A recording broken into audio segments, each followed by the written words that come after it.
I yelled, running out of my parents' room. Holden and Nola were standing near the front door next to a window. Holden wasn't lying. I could see him fumbling with the lock on one of the blinds. I heard a click. He did have the key. Holden let out a quick laugh. Nola stood next to him, hunched up, afraid, but maybe curious. The whistling was right outside our house now. I think I made a sound, called out. I can't remember. Time felt frozen, clock hands nailed to the face, but I found myself moving. I'm not fast. I've never been athletic. Somehow, though, I covered the space between myself and Nola in a moment. My eyes were locked on her, but I heard Holden pull the blind all the way down so it could release. I heard the snap of it start to raise, and I heard that I reached past him and gingerly felt for the window. Eyes still sealed shut. The glass was cold against my fingertips, colder than it should have been for the time of year. I moved my hand up the window, searching for the string to the blind. The glass began to get warmer the further I reached, and there was a gentle hum feeding back into my fingertips.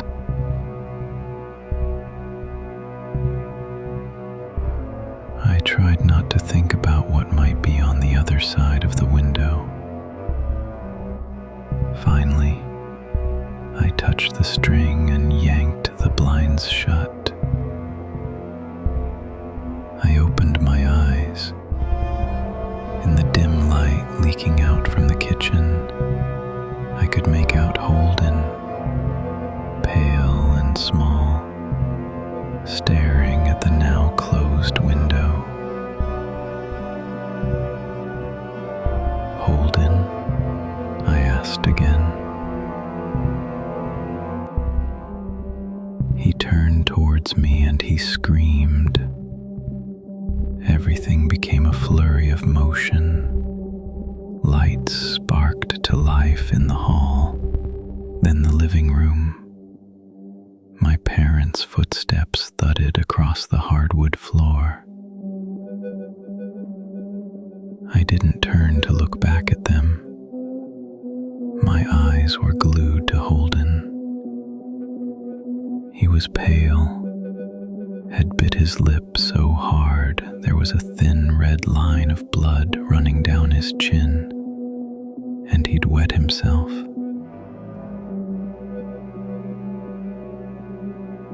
What happened?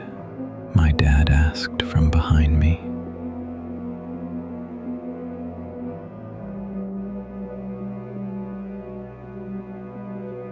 I managed to swivel away from Holden and look back.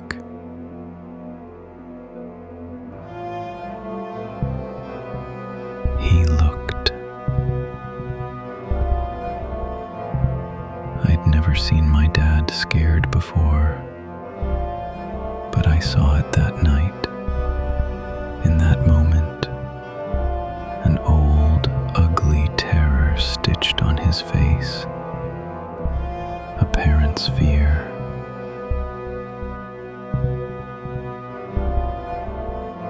Just Holden, he mouthed to me.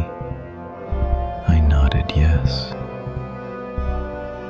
My dad let out a breath. He looked so relieved I nearly expected him to cheer. But then he turned to Holden, and my dad's face changed. I wondered if he felt bad for feeling good that Holden was the only one that looked. There was a knock at the door. We all froze. Holden whimpered,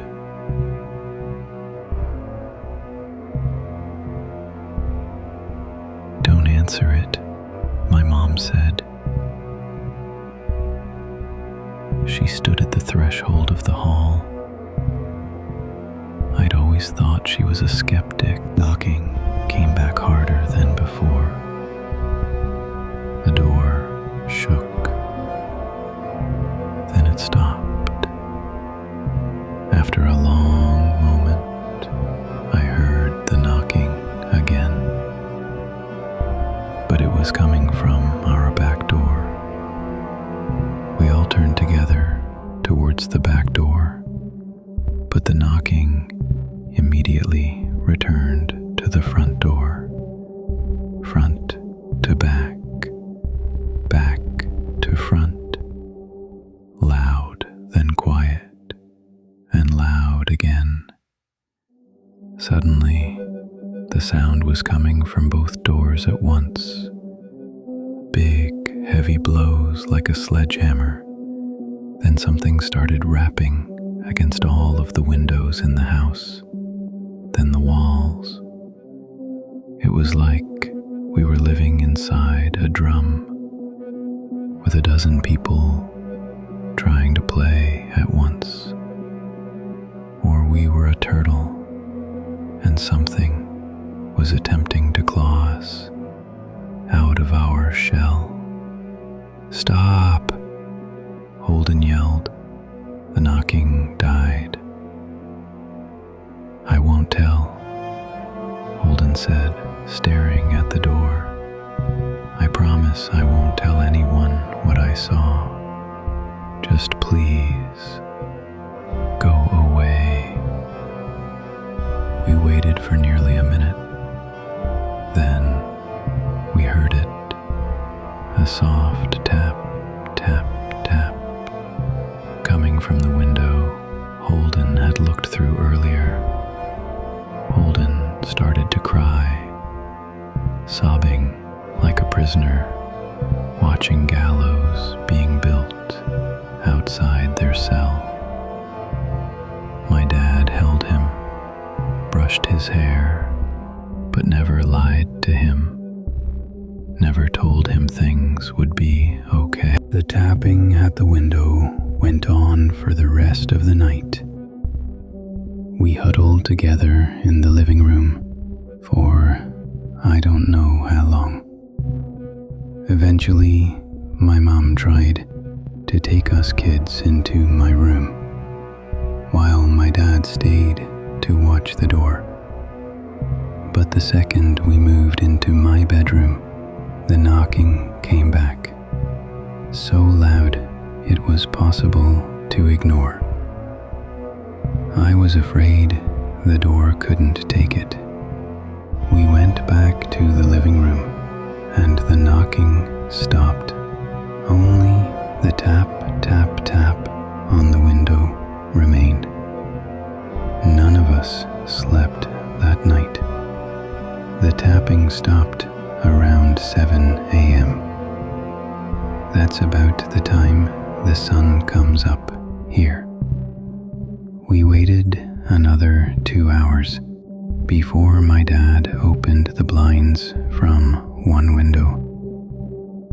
He made us all go back to my parents' bedroom first.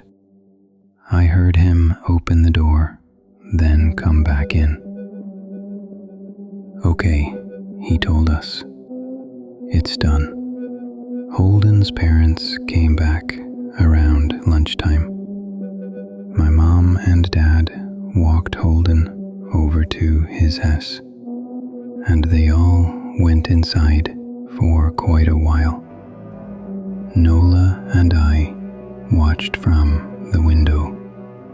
She stuck to me the whole day, right at my side, sometimes holding my hand.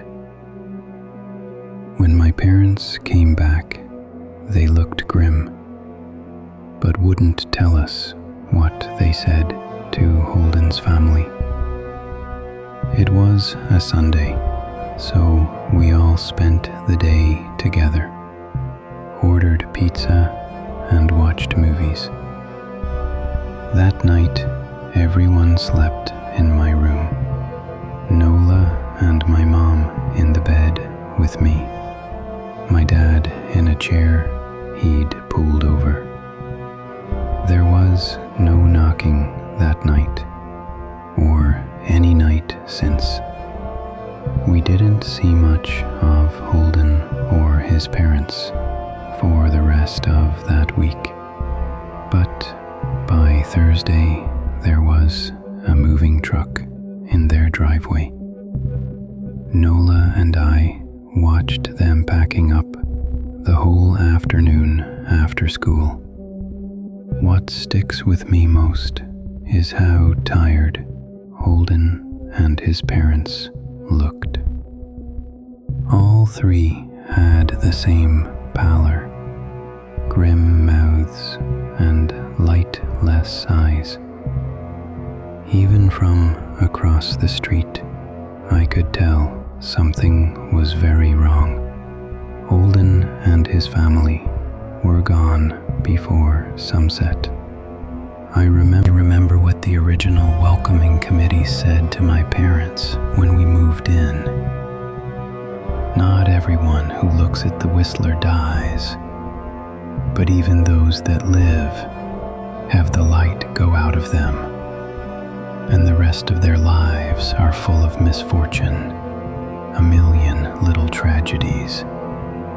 I think Holden's parents must have looked, either to comfort him if they didn't believe, or share the burden if they did. I watch Nola some days, happy and young and alive, and I wonder if I'd been slower. If she'd looked out the window that night, would I have looked too? To comfort her? To share that burden? I'm glad I don't have to find out. We still live in that house, in that neighborhood. We still hear our Whistler walking past every night. The blessings, the luck, the good things here are too good to leave. But we're careful. We don't have friends over to spend the night anymore. And my dad hides the key to the blinds very, very well. Not that I've gone looking. Some things you just don't need to look for.